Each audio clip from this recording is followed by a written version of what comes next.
Hello વિદ્યાર્થી મિત્રો, હું ચૌહાણ અપેક્ષા આપના જ યુટ્યુબ ચેનલમાં હાર્દિક સ્વાગત કરું છું. તમે ભણી રહ્યા છો electrical diploma 5th sem ECE energy conservation and audit chapter number 1 part 2. Previous પાર્ટની અંદર આપણે જોયેલું હતું કે ઉર્જા એટલે શું, ભારતમાં ઉર્જા અંગેની મુશ્કેલીઓ કઈ રીતે સર્જાઈ, ઉર્જા સંચયની જરૂરિયાત શું છે, ઉર્જા સંચયનો સિદ્ધાંત શું છે, અને હવે એના પછીનો ટોપિક છે ઉર્જા સંચયના ફાયદાઓ. તો ઉર્જાનું સેવિંગ કરવાથી કયા કયા ફાયદાઓ થાય છે. તો સૌથી પહેલાં તો આર્થિક ફાયદો થાય. તો વ્યક્તિગત ફાયદો કઈ રીતે, તો સીધું તમારું આર્થિક સ્થિતિમાં ફાયદો થાય જો એનર્જી સેવિંગ કરીએ તો. કેમ, તો કે એનર્જી એફિશિયન્ટ રેફ્રિજરેટર અથવા તો CFL બલ્બનો યુઝ કરવાથી તમારી એનર્જી ઓછી વપરાય અને ડાયરેક્ટ એની ઇફેક્ટ ક્યાં આવશે, લાઇટ બિલની અંદર, એટલે લાઇટ બિલમાં ઘટાડો થશે. બીજું શું છે, તો ઉદ્યોગોમાં બચતને કારણે ઉત્પાદન ખર્ચ ઘટે છે અને નફામાં વધારો થાય છે.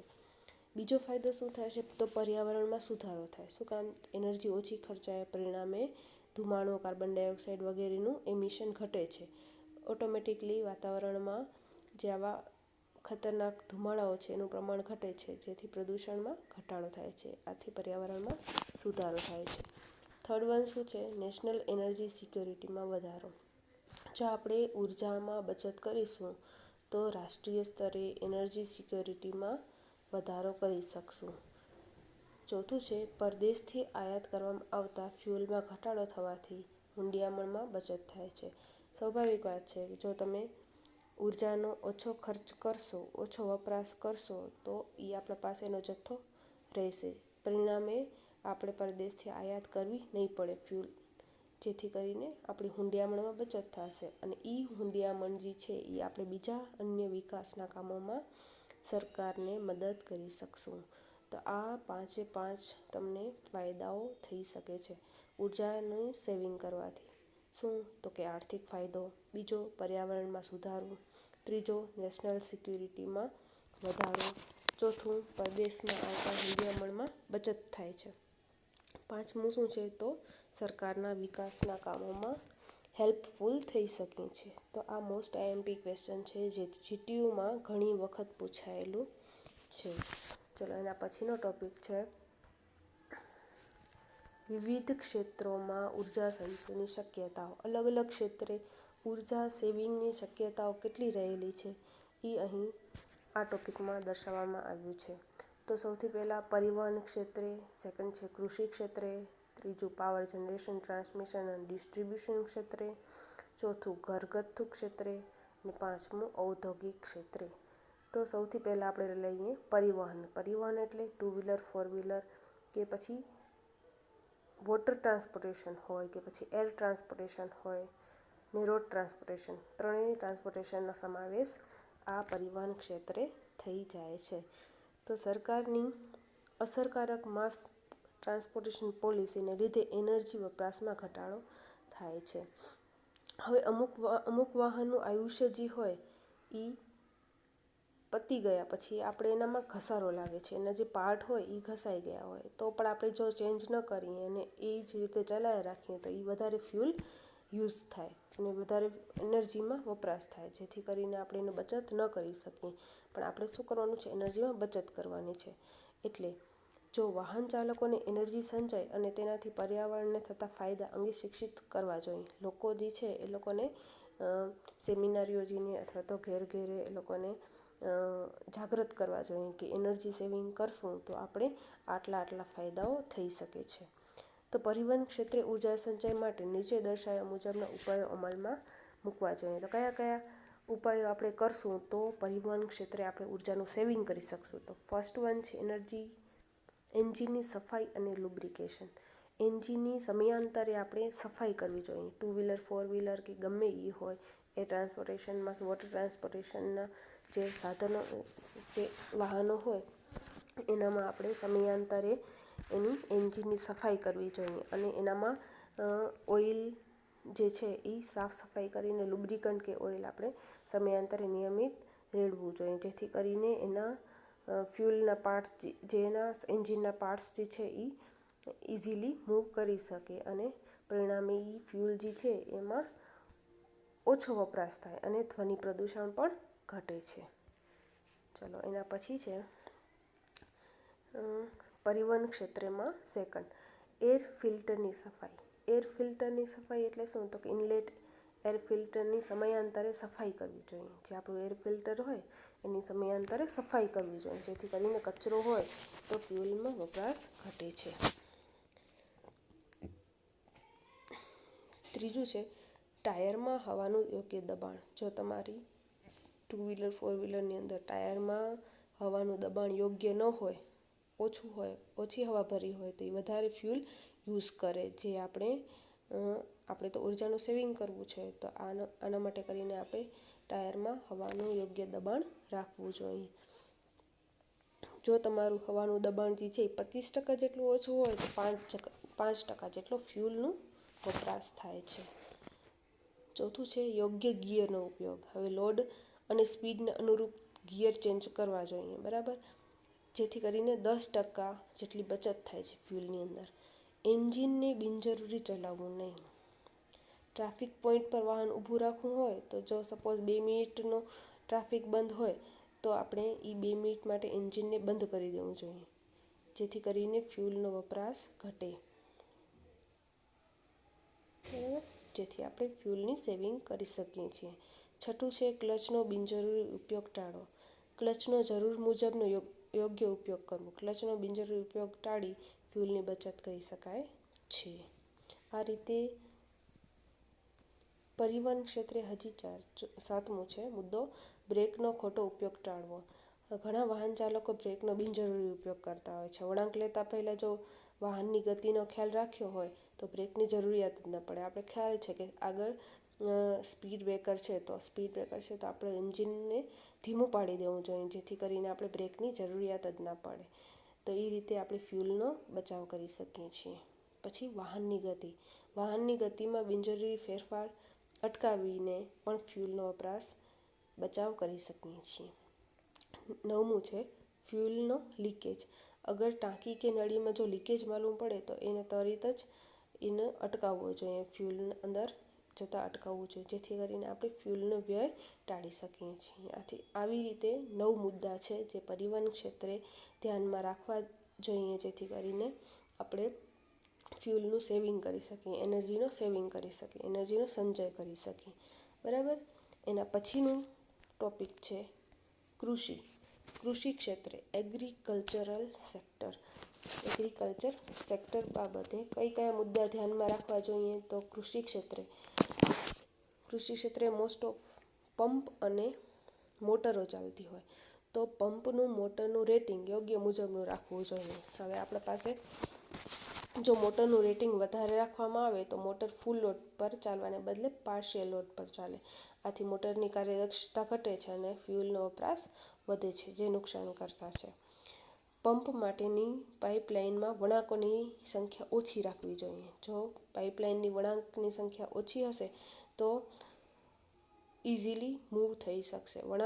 વળાંકમાં એલ્બોને બદલે બેન્ડનો ઉપયોગ કરવો જોઈએ. આમ કરવાથી પણ ફ્યુલનો આપણે વપરાશ જે છે એ ઘટાડી શકીએ છીએ, ફ્યુલનું સેવિંગ કરી શકીએ છીએ, બરાબર. પંપ સેટની નિયમિત જાળવણી કરવી જોઈએ. પંપ સેટની નિયમિત મેન્ટેનન્સ કરવું જોઈએ, સમયાંતરે એનું મેન્ટેનન્સ કરવું જોઈએ, ચેકિંગ કરવું જોઈએ, બરાબર. ટ્રેક્ટરનો ઉપયોગ કરવામાં આવે તો તેમાં ફ્યુલનો લીકેજ ન થવો જોઈએ.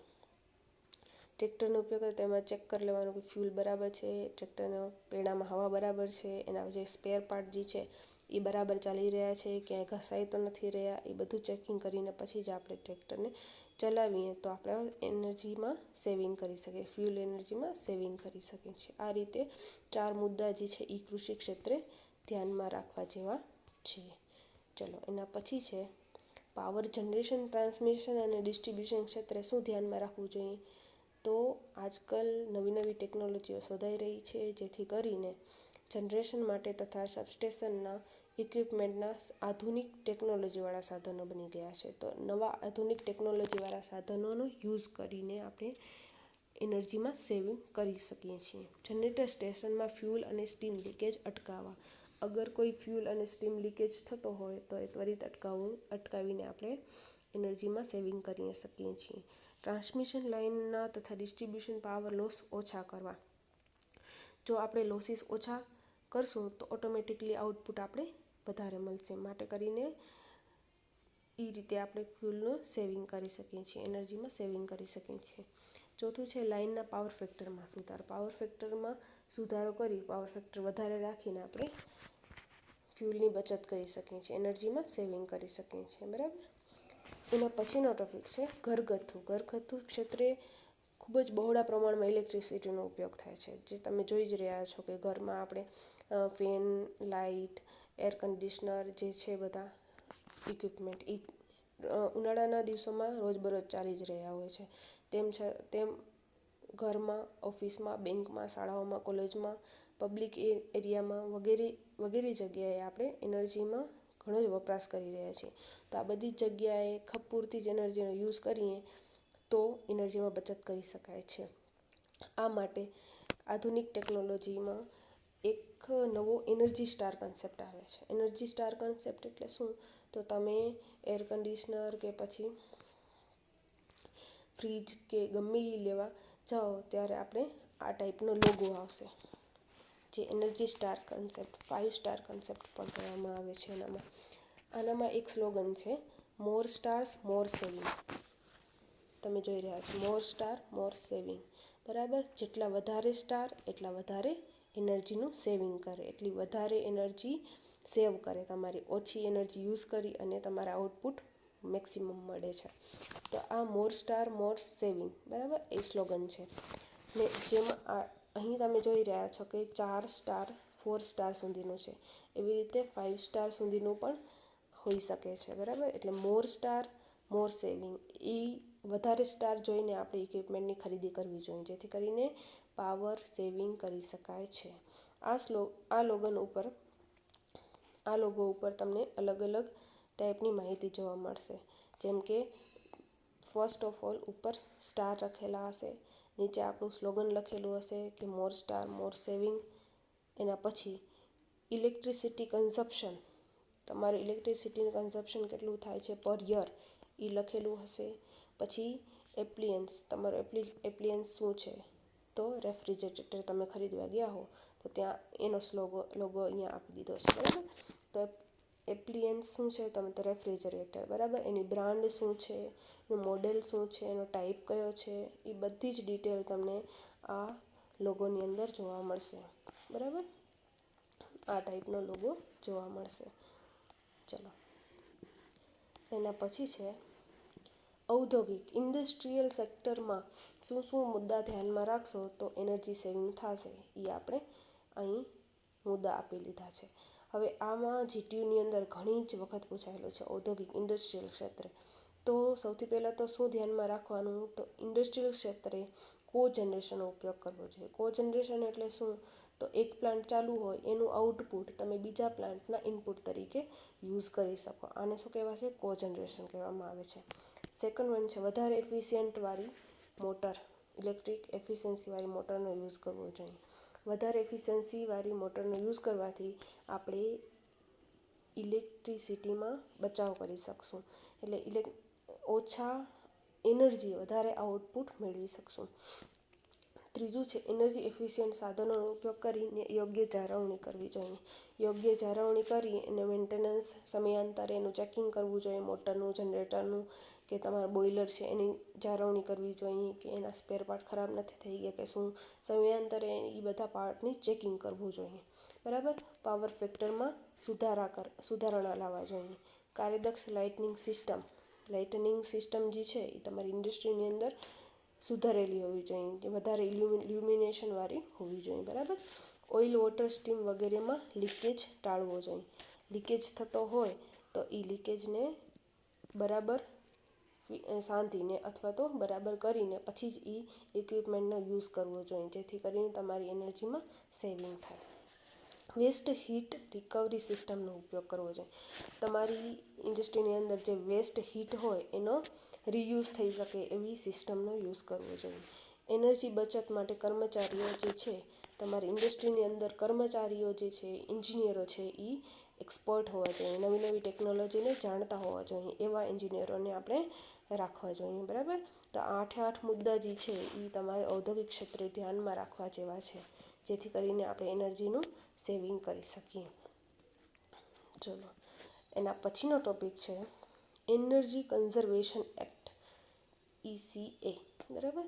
એનર્જી કન્ઝર્વેશન એક્ટ જે છે એને લાભોને ધ્યાનમાં રાખી ભારત સરકાર દ્વારા એનર્જી કન્ઝર્વેશન એક્ટ 2001 ઘડવામાં આવ્યો. દેશમાં રાષ્ટ્રીય સ્તરે તથા રાજ્ય સ્તરે એનર્જી એફિશિયન્ટ અંગે કાયદાકીય જોગવાઈઓ, સંસ્થાકીય વ્યવસ્થા અને નિયંત્રણ વ્યવસ્થા ઘડવામાં આવી, બરાબર.